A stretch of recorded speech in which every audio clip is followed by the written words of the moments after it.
Hello friends, good morning. നമ്മുടെ Kerala TV സീരിയലിലേക്ക് എല്ലാവർക്കും സ്വാഗതം. അങ്ങനത്തെ ഫംഗ്ഷൻ കുളവാക്കാനായിട്ടാണ് ശരത്ത് കയറി വന്നത്. പക്ഷേ അത് നല്ല നൈസായിട്ട് പെരുമാറി നമ്മുടെ സച്ചിയെല്ലാം സെറ്റാക്കുകയും ചെയ്തു. അതിനുശേഷം അവരവിടുന്ന് പോവുക കേട്ടോ. അവർ പോകാൻ ഇറങ്ങിക്കഴിഞ്ഞപ്പോൾ ശരത്തെ എന്നും പറഞ്ഞ് നമ്മുടെ സച്ചി വിളിച്ചു. ശരത്തിൻ്റെ തോളത്ത് കൈയൊക്കെ ഇട്ട് നിൻ്റെ പഠിപ്പൊക്കെ എങ്ങനെ പോകുന്നുണ്ടോയെന്ന് ചോദിച്ചു. അപ്പോൾ നന്നായി പോകുന്നുണ്ടെന്ന് ശരത്ത് പറയുക കേട്ടോ. ഇതൊക്കെ കേട്ട് അമ്മയും ദേവും ഒക്കെ സന്തോഷമായിട്ട് നിൽക്കുക. കേക്ക് എങ്ങനെയുണ്ട്, ഇഷ്ടമായോ എന്ന് എനിക്കൊന്ന് ചോദിക്കുമ്പോൾ ശരത്ത് ഇങ്ങനെ ഇഷ്ടമായി എന്ന് പറഞ്ഞു. ആ സമയത്ത് അവർ സംസാരിക്കട്ടെ, വാ ദേവു നമുക്ക് അങ്ങ് മാറി നിൽക്കാമെന്നും പറഞ്ഞ് അമ്മയും ദേവും കൂടെ പുറത്തേക്ക് ഇറങ്ങി നിൽക്കുക. ആ സമയത്ത് നമ്മുടെ ശരത്തിൻ്റെ ഷർട്ടിൻ്റെ കോളറിനൊക്കെ ഇങ്ങനെ പിടിച്ച്, നീ നിൻ്റെ ചേച്ചിയോടുള്ള സ്നേഹം കൊണ്ട് ഈ ഫംഗ്ഷന് വന്നതല്ല എന്നൊക്കെ എനിക്ക് നന്നായിട്ട് അറിയാമെന്നും, പിന്നെ നീ ഇവിടെ പ്രശ്നം ഉണ്ടാക്കാൻ വേണ്ടി വന്നതല്ലേടാ എന്ന് സച്ചി ചോദിക്കുക.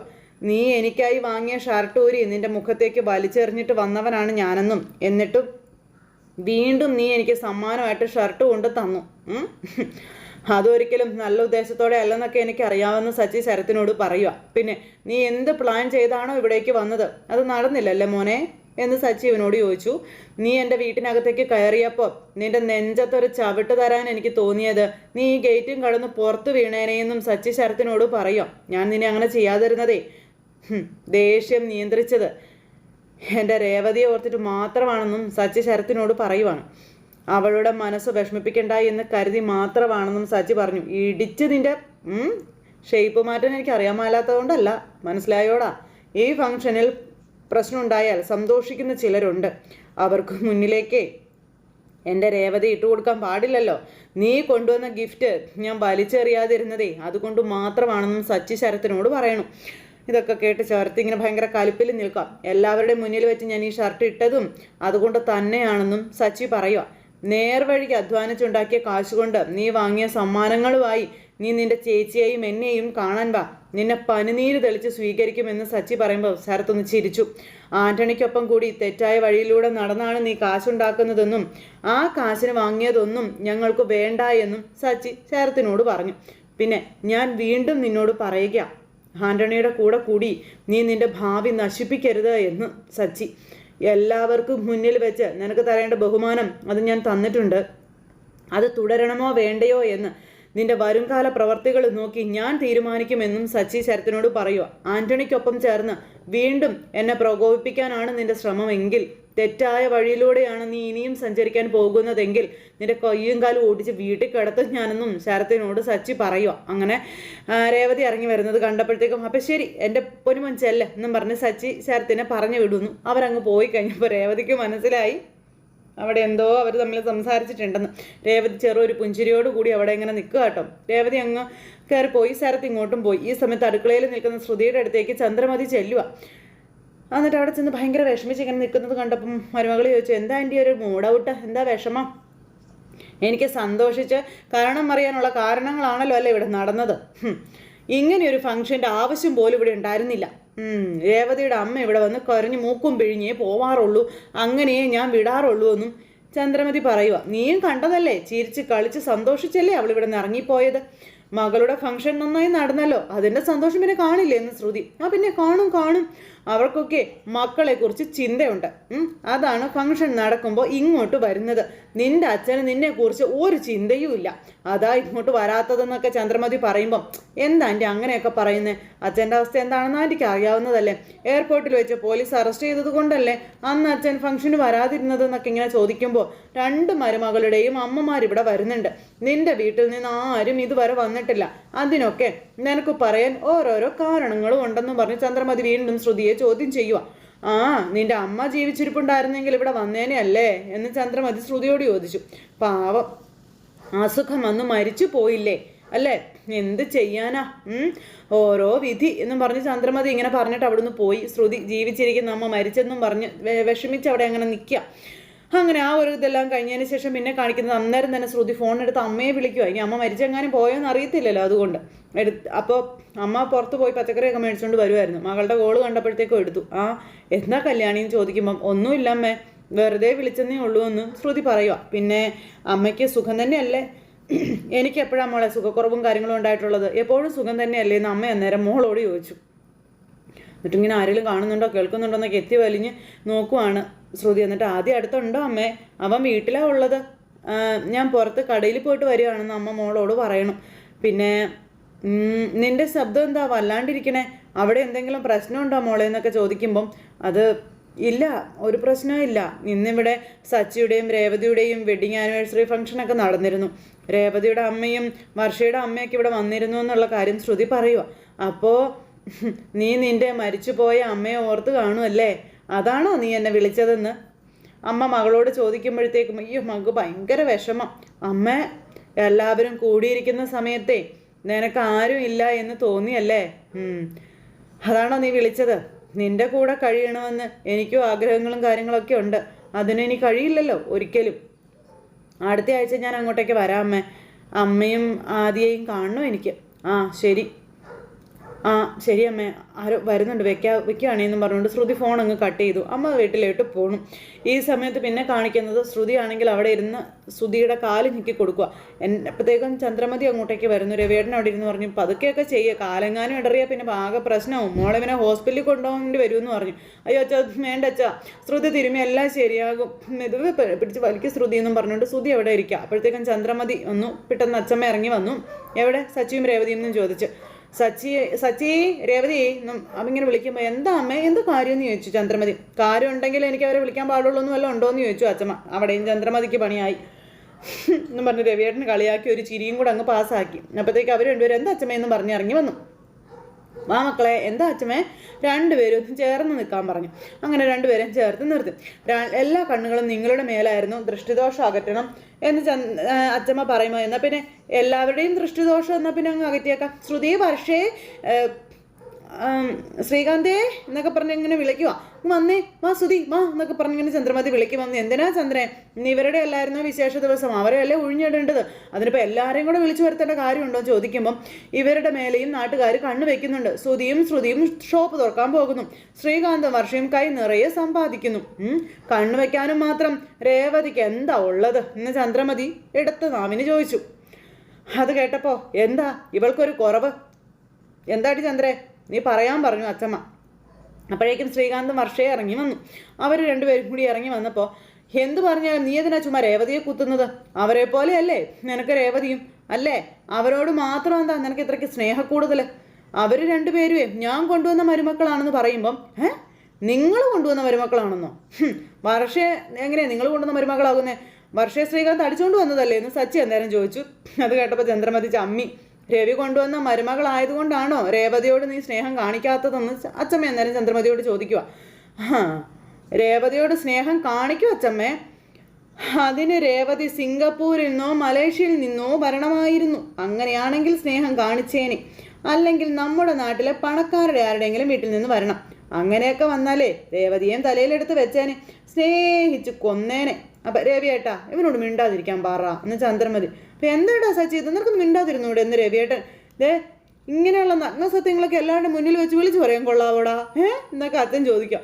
ഞാൻ ഓപ്പണായിട്ട് അമ്മയ്ക്കിട്ടൊരു കൊട്ടു കൊടുത്തു, അച്ഛൻ അത് വേറൊരു രീതിയിൽ കൊടുത്തു എന്ന് സച്ചി അന്നേരം പറയുമ്പോൾ നിങ്ങൾ എന്തിനാ അങ്ങനെ പറഞ്ഞതെന്ന് ചന്ദ്രമതി ചോദിക്കാം. നീ എന്താടി എൻ്റെ മോനെ പേളിപ്പിക്കുകയാണോ എന്ന് ചോദിച്ച് അച്ഛമ്മ ദേഷ്യപ്പെട്ടു. മിണ്ടാതെ അടങ്ങി ഒതുങ്ങി നിന്നോണം അവിടെ എന്നും പറഞ്ഞു. ഇപ്പം പറഞ്ഞ എന്താടി ശരിയായിട്ടുള്ള കാര്യമല്ലേ എന്ന് ചോദിച്ചു അച്ഛമ്മ. അപ്പോഴത്തേക്കും വർഷയ്ക്ക് ശ്രീകാന്തിനൊക്കെ ചിരി വരിക. എന്നാൽ എല്ലാവരും വാ, ആർക്കും പരിഭവവും കാര്യങ്ങളും വേണ്ട, എല്ലാവരുടെയും ദൃഷ്ടിദോഷം അകറ്റാം, വാ രവി ചന്ദ്ര ഇവിടെ വന്ന് നിൽക്കാൻ പറഞ്ഞു. അങ്ങനെ അവരെ വിളിച്ച് നിർത്തുമ്പം നിങ്ങൾക്കും ദൃഷ്ടിദോഷം ഉണ്ടെന്ന് പറയുമ്പോൾ നിങ്ങൾക്കും ഉണ്ട്, ഉറപ്പായും ദൃഷ്ടിദോഷം ഉണ്ടെന്ന് അച്ഛമ്മ അവരോട് പറയാം. അപ്പം ശരി അച്ഛമ്മ പറഞ്ഞത്, അച്ഛൻ വന്ന് നിൽക്കാൻ പറഞ്ഞു രേവതി. അങ്ങനെ എല്ലാവരും കൂടെ വന്ന് നിന്ന് അച്ഛമ്മ എല്ലാവരെയും ഒഴിഞ്ഞ് ദൃഷ്ടിദോഷമൊക്കെ മാറ്റുവാണ്. അപ്പോൾ ഏതായാലും ഇപ്പം എല്ലാം മാറി, നമുക്കൊക്കെ എല്ലാവർക്കും ആരുടെയൊക്കെയോ ദൃഷ്ടിദോഷം ഉണ്ടായിരുന്നു എന്ന് രേവതിയെ കുത്തി ചന്ദ്രമതി പറയുക. അതായത് സച്ചിക്കും ശ്രുതിക്കും ശ്രീകാന്തിനും ശ്രുതിക്കും വർഷയ്ക്കും ഒക്കെ. ആ സമയത്തെ ശ്രുതി പറഞ്ഞു അയ്യോ എൻ്റെ വേദന പോയി എൻ്റെ വേദന പോയി എന്ന് പറഞ്ഞു. നോക്കി സത്യം ഞാൻ പറയുന്നത് വേദന പോയി എന്ന് പറഞ്ഞുകൊണ്ട് ശ്രുതി തുള്ളിച്ചാടുക. മതി എല്ലാവരും ഇനി പൊയ്ക്കേന്നും പറഞ്ഞുകൊണ്ട് നമ്മുടെ രവിയേട്ടൻ പറഞ്ഞു. അങ്ങനത്തെ അതും പറഞ്ഞ് എല്ലാവരും ഇങ്ങനെ നിൽക്കുന്ന ഈ ഒരു സമയത്ത് നമ്മുടെ സച്ചിയും രേവതിയും അച്ഛാ ഞാൻ കിടക്കാൻ പോണേ എന്ന് പറഞ്ഞൊക്കെ പോയി. അപ്പോൾ എടാ സച്ചി അവിടെ നിന്നേ, നിങ്ങളിന്ന് ടെറസിൽ കിടക്കണ്ട എന്ന് പറഞ്ഞു. നീ രേവതിയും പോയിട്ട് എൻ്റെ മുറി കിടന്നോളാൻ പറഞ്ഞു. ഞാനും ചന്ദ്രയും ഇന്നിവിടെ കിടന്നോളാമെന്ന് പറയുമ്പം രവിയേട്ടാ ഇവിടെ നല്ല തണുപ്പല്ലേ, മഴ വന്നാൽ പിന്നെ പറയേ വേണ്ടാന്ന് ചന്ദ്രമതി. ഇവിടെ കിടന്നാൽ എൻ്റെ കാല് കോച്ചി പിടിക്കുമെന്നൊക്കെ പറയുമ്പം അതേ ചന്ദ്രേ പുതച്ച് കിടന്നാൽ മതി, ഇവിടെ നല്ലതാണ്, പുതപ്പും കാര്യങ്ങളൊക്കെ ഉണ്ടല്ലോ, പിന്നെന്താ കുഴപ്പം?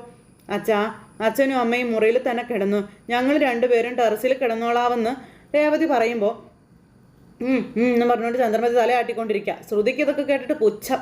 ആ സമയത്ത് അതെ അച്ഛാ, ഞങ്ങൾ ടെറസിൽ കിടന്നോളാം അച്ഛാ, ഇവിടെ നല്ല പൊടിയൊക്കെ ഉള്ളതല്ലേ, അച്ഛന് പൊടി അലർജി അല്ലേ എന്ന് സച്ചി ചോദിച്ചു. ഇവിടെ കിടന്നാലേ നാളെ ഹോസ്പിറ്റലിൽ പോകേണ്ടി വരും, പറഞ്ഞേക്കാം എന്നൊക്കെ സച്ചി അച്ഛനോട് പറയുമ്പം ഞാൻ പകൽ മുഴുവനും ഇവിടെ തന്നെയല്ലടാ ഇരിക്കുന്നത്, എനിക്ക് ഇതുവരെ ഒരു അലർജി ഉണ്ടായിട്ടില്ല, ഞങ്ങളിവിടെ കിടന്നോളാം, ഇവിടെ നിങ്ങൾ പോയി മുറി കിടന്നോളാൻ പറഞ്ഞു. അല്ല അച്ഛൻ അപ്പം വേണ്ട അച്ഛൻ, ഞങ്ങൾ ടെറസിൽ കിടന്നോളാമെന്ന് പറഞ്ഞു. അവർ കിടക്കുവാണെങ്കിൽ പോയി കിടക്കട്ടെ എന്ന് ചന്ദ്രമതി. അപ്പോഴാണ് അച്ഛമ്മ ഇറങ്ങി വരുന്നത്. അപ്പോൾ രണ്ടുപേരും പെട്ടെന്ന് തന്നെ പൊയ്ക്കാന്ന് പറഞ്ഞ് ചന്ദ്രമതി ഓടിച്ചു വിടാൻ നോക്കുമ്പോൾ രവി, ഇവർ രണ്ടുപേരും മാത്രം എന്തിനാ ടെറസിൽ കിടക്കുന്നേ എന്ന് അച്ഛമ്മ ചോദിച്ചു. ഇവർക്ക് കിടക്കാൻ ഇവിടെ വേറെ റൂമൊന്നും ഇല്ലമ്മേ എന്ന് ചന്ദ്രമതി പറയുമ്പം, മുറിയില്ലെങ്കിൽ ഇവർ രണ്ടുപേരും മാത്രം ഹോളിലും ടെറസിലും മാത്രം കിടക്കണമെന്ന് എന്താ നിർബന്ധം, മറ്റുള്ളവർക്കും കിടന്നാൽ എന്താണെന്ന് ചോദിച്ചു. ശ്രുതിക്കും വർഷയ്ക്കും രാവിലെ എഴുന്നേറ്റ് ജോലിക്ക് പോകണം, ജോലി നന്നായിട്ട് ചെയ്യണമെങ്കിൽ നന്നായിട്ട് ഉറങ്ങണ്ടേ അമ്മയെന്ന് ചന്ദ്രമതി.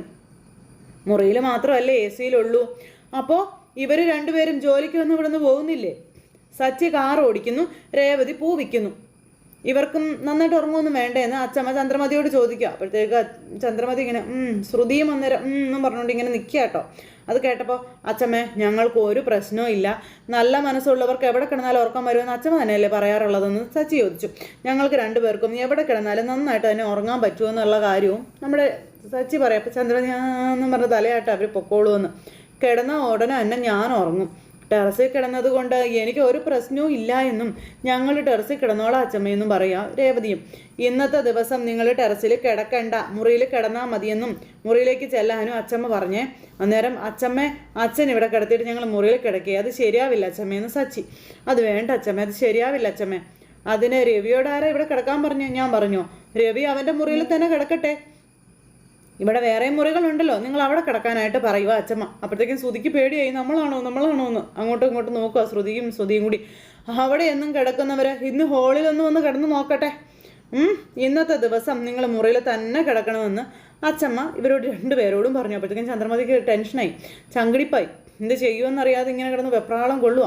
ആ സമയത്ത് നമ്മുടെ ശ്രുതി ചാടി എഴുന്നേറ്റ്, ശ്രുതി നീ മറന്നോ, നിനക്ക് നാളെ നേരത്തെ പാർലറിൽ പോകണമെന്ന് പറഞ്ഞിരുന്നില്ലേ? അതെ വാ നമുക്ക് പോയി കിടക്കാൻ ലേറ്റായി, നാളെ എഴുന്നേക്കാനും ലേറ്റ് ആവുമെന്ന് പറഞ്ഞ് ശ്രുതി അവിടെ നിന്ന് ശ്രുതിയും പിടിച്ചുകൊണ്ട് ഓടുന്നു. ആ സമയത്ത് നമ്മുടെ സച്ചി കണ്ട പോയത് കണ്ടോ അച്ഛമ്മേ, മുറി പോകുമെന്നുള്ള പേടിയിൽ ഭാര്യയും കൂട്ടി മുറിയിലേക്ക് ഓടിയതാണെന്ന് സച്ചി അന്നേരം അവിടെ വെച്ച് പറഞ്ഞു. അത് അച്ഛമ്മയ്ക്ക് കൃത്യമായി മനസ്സിലായി. അച്ഛമ്മ ഇങ്ങനെ നോക്കി നിൽക്കുക. സച്ചേട്ടാ, ഏട്ടനെ അടുത്ത് ഞങ്ങളുടെ മുറിയിൽ കിടന്നു, ഞങ്ങൾ ടെറസിൽ കിടന്നോളാവെന്ന് ശ്രീകാന്ത് പറയാം. വർഷേ, നിനക്ക് ഓക്കെ അല്ലേ? അത് എനിക്ക് എടാ ശ്രീകാന്തേ, നീ എന്താടാ ഈ പറയുന്നേ? ഇവള് വലിയ വീട്ടിലെ പെണ്ണല്ലേ, അവൾ അങ്ങനെ ടെറസിൽ കിടക്കുമെന്ന് ചന്ദ്രമതി ചോദിക്കാം. അന്നേരം എൻ്റെ പൊന്നാൻറ്റി, എനിക്ക് ഒരു പ്രശ്നവും ഇല്ല, ഞാൻ ഡബിൾ ഓക്കെ ആണെന്ന് നമ്മുടെ വർഷ പറഞ്ഞു, ഒരു ദിവസത്തെ കാര്യമല്ലേ ഉള്ളൂ എന്നൊക്കെ ചോദിക്കുമ്പോൾ ചന്ദ്രമതി ചമ്മി വെളുത്തി ഇങ്ങനെ അവിടെ നിൽക്കുക. അപ്പോൾ അതൊന്നും വേണ്ട, ഞങ്ങൾക്ക് വേണ്ടി നിങ്ങൾ ആരും ത്യാഗമൊന്നും ചെയ്യേണ്ട ആവശ്യമില്ല, ഞങ്ങൾ ടെറസിൽ തന്നെ കിടന്നോളാമെന്ന് സച്ചി പറഞ്ഞു. അവിടെ കിടക്കുമ്പോഴേ വിശാലമായ ആകാശം കാണുമ്പോൾ ഈ ലോകം മുഴുവനും ഞങ്ങളുടേതാണെന്ന് ഞങ്ങൾക്ക് തോന്നുമെന്ന് സച്ചി പറയാം. ഇതിൽ പരം വേറെ എന്താ ഞങ്ങൾക്ക് വേണ്ടതെന്നും സച്ചി ഇങ്ങനെ ഇവരോട് ചോദിക്കുക. അത് കേട്ടപ്പോൾ നമ്മുടെ അച്ഛമ്മ ഇങ്ങനെ എന്തൊക്കെയോ മനസ്സിൽ പ്ലാൻ ചെയ്ത് നിൽക്കുക കേട്ടോ, ചന്ദ്രമതിയുടെ മുഖം കുടന്നൽ കുത്തിയതുപോലെ ഇരിക്കുന്നത്. ആ ഒരു സമയത്ത് സച്ചി രേവതിയെയും കൂട്ടിക്കൊണ്ട് അവിടെ നിന്ന് ഇങ്ങോട്ടേക്ക് പോവുക ടെറസിൽ കിടക്കാനായിട്ട്. അങ്ങനെ ആ ഒരു സമയത്ത് അച്ഛമ്മയും രവിയേട്ടനും ഇങ്ങനെ നോക്കുവാണ്. രവിയേട്ടൻ്റെ മുഖം അങ്ങോട്ട് വല്ലാതായി, കണ്ണൊക്കെ നിറഞ്ഞു. പക്ഷെ അച്ഛമ്മ വിട്ടുകൊടുക്കാൻ തയ്യാറല്ല. ഈ സമയത്ത് വർഷയും റൂമിൽ ഇങ്ങനെ കിടക്കുക. ആ സമയത്ത് രേവതി അങ്ങോട്ടേക്ക് വന്നു. നീ എന്തിനാ വർഷ എന്നെ വിളിച്ചതെന്നും ചോദിച്ചു. അപ്പോൾ അതേ വർഷ പതുക്കെ എഴുന്നേറ്റ് രേവതിയുടെ അടുത്തേക്ക് വന്നിട്ട് ഒരു അലമാരിയുടെ ഡോറ് തുറന്നു. എന്നിട്ട് അതിൽ നിന്ന് ബാഗ് എടുത്തു. അപ്പോൾ ബാഗ് എടുത്തു കഴിഞ്ഞപ്പോൾ രേവതി ഇങ്ങനെ നോക്കുക, ഇതെന്താ ഇത് സംഭവം എന്ന്. ആ സമയത്ത് കയ്യിൽ വലിയൊരു ബാഗാണ്. അത് വേറൊന്നും അല്ല, അവർ ടെൻറ്റ് വാങ്ങിച്ചില്ല, ടെൻറ്റാ. അതങ്ങനെ രേവതിക്ക് കൊടുക്കാനായിരുന്നു വിളിച്ചത്. ഇത് ചേച്ചി കൊണ്ടുപോയിക്കോളാൻ പറഞ്ഞു. എന്താ ഇത് വർഷം ചോദിക്കുമ്പം, ഇത് ടെൻറ്റ് മറന്നോ? അന്ന് ഞാനും ശ്രീകാന്തും കൂടി ഇതിനകത്ത് കിടന്നപ്പോഴല്ലേ? അതോ? അത് ഞാൻ മറന്നു പോകുമോ? അല്ല, ഇതിപ്പോൾ എന്തിനാ നീ എനിക്ക് തരുന്നേ?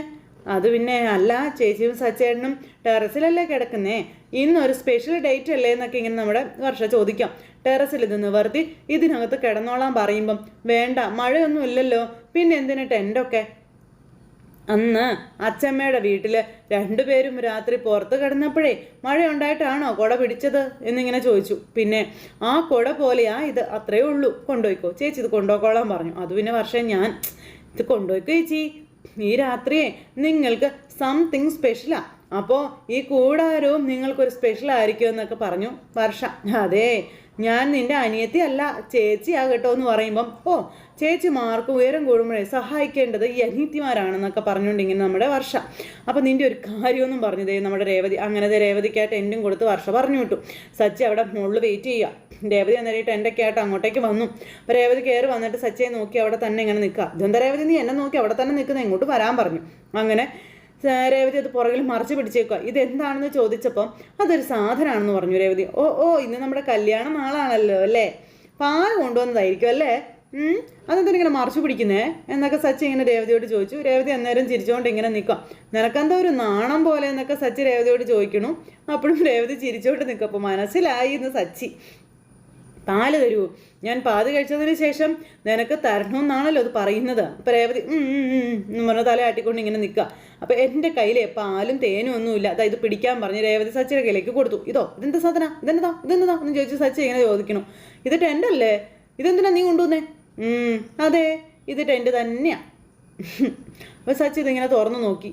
രേവതി, ഒരു പഴഞ്ചൊല്ലുണ്ട്, അല്പന അർത്ഥം കിട്ടിയാൽ അർദ്ധരാത്രി കൂടാ, കൂടാരം അല്ല എൻ്റെ സച്ചയുടെ കുട പിടിക്കുമെന്നാണെന്നൊക്കെ പറഞ്ഞപ്പോൾ അറിയാം നമുക്കെന്തിനാ ഈ കൂടാരം, അതിൻ്റെ ആവശ്യം എന്താ, നീ എന്തിനാ ഇതൊക്കെ എടുത്തോണ്ട് വന്നതെന്ന് ചോദിച്ചപ്പം വർഷ തന്നു വിട്ടതാണെന്ന് പറഞ്ഞു. ഇരിക്കട്ടെ നീ വരണം, ഇന്നൊരു ദിവസമല്ലേ എന്ന് പറഞ്ഞ് രേവതി ഒരു ഗ്ലാസ് പാലുമായിട്ട് നാണത്തോടെ മന്ദം നീ നടന്നു വരുമെന്നാണ് ഞാൻ കരുതിയത്. നമ്മുടെ ഫസ്റ്റ് നൈറ്റിൽ നീ എങ്ങനെയല്ലേ വന്നത്, അപ്പോൾ ഫസ്റ്റ് നൈറ്റ് എന്നെക്കൊണ്ട് കൂടുതലൊന്നും നീ പറയിപ്പിക്കരുത് കേട്ടോ എന്ന് പറഞ്ഞ് സച്ചി ഇങ്ങനെ സച്ചിയോട് രേവതി പറയുമ്പം എന്ന് പറഞ്ഞ് സച്ചി ഇരിക്കുക. അപ്പോൾ ഫസ്റ്റ് നൈറ്റൊക്കെ ഓർമ്മയുണ്ടല്ലേ എന്ന് രേവതി ചോദിച്ചു. കല്യാണം കഴിഞ്ഞ ദിവസത്തെ പറ്റി ഓർമ്മയൊന്നും ഇല്ലായിരുന്നല്ലോ, ചുമ്മാ അത് തന്നെ നീ ഇങ്ങനെ പറഞ്ഞുകൊണ്ടിരിക്കാതെ. നമ്മൾ 2 പ്രാവശ്യം കല്യാണം കഴിച്ചില്ലേ, രണ്ടാമത്തെ നിന്റെ കഴുത്തിൽ ക്ഷേത്രത്തിൽ വെച്ച് താലി കിട്ടിയില്ലേ, അതാണ് എൻ്റെ മനസ്സിലുള്ള കല്യാണം എന്നും പറഞ്ഞു. അതെ അങ്ങനതെ കുറച്ച് മാസം കഴിഞ്ഞാൽ ഇനി എന്നെ വീണ്ടും കെട്ടുമോ, ഇനിയിപ്പോൾ അതിൻ്റെ ആവശ്യമൊന്നുമില്ല, ഇപ്പം നമ്മൾ സെറ്റായില്ലേ, അത് മതിയെന്ന് സച്ചി. അങ്ങനെ രണ്ടുപേരും കൂടെ ചിരിയും കളിയൊക്കെ ആയിട്ടിരിക്കുന്നു. പിന്നെ ടെൻറ്റ് കെട്ടാനൊക്കെ ആയിട്ട് തുടങ്ങുന്നവർ ഇന്നത്തെ കഥ അവസാനിച്ചു. അപ്പോൾ എല്ലാവരും കാത്തിരുന്ന് കാണണേ. എല്ലാവർക്കും നല്ലൊരു ദിവസം ആശംസിക്കാം കേട്ടോ. നന്ദി.